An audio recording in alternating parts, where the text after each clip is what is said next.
මං අඳුරන්නේ නැහැ.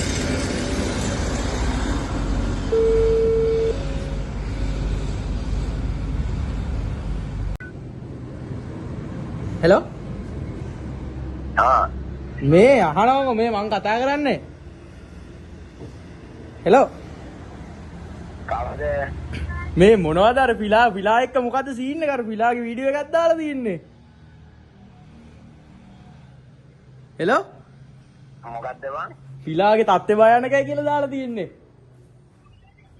ඒ ඩිස්ටැක් කිල්ලලා උත් එක්ක ගන්න. ඩිස් එකක් කියලා නෙවෙයි පිලාට ඩිස් කරලා ඩිස්මිස් වෙන්න වෙන්නේ හොඳේ. අපි බල බය වුණාට අපි වුන්ට බය නෑ බං. අඩෝ පිලාට බය නැහැ කියලා කියන්නේ. මේ පිලා ඉන්නව මෙතන ඈ. දෙකයි නැතත් දෙකයි ටිකන් අඩෝ ෆෝන් එක ආතල් ගන්න නැතුව.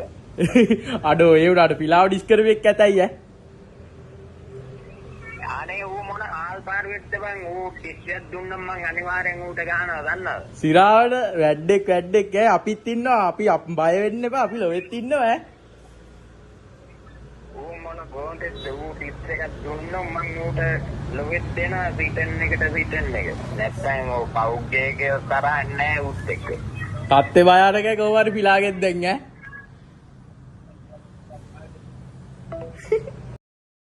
අඩෝ පිල්ටි ඔබගේ තත්ත්වය භයානකයි කොඹගේ බල්ටි ඔබ දුවන්න හදන්න එපා මාව දැකලා ඒ මොනම් මන් තියෙන ඔබගේ කකුල් ඇටේ කුඩු වෙන්න වෙඩි හොඳට මතක තියාගනින් පිල්ටි ඔබගේ තත්ත්වය භයානකයි බලන්න ආවේ ලිපියක්වත් එව්වේ නැති නිසායි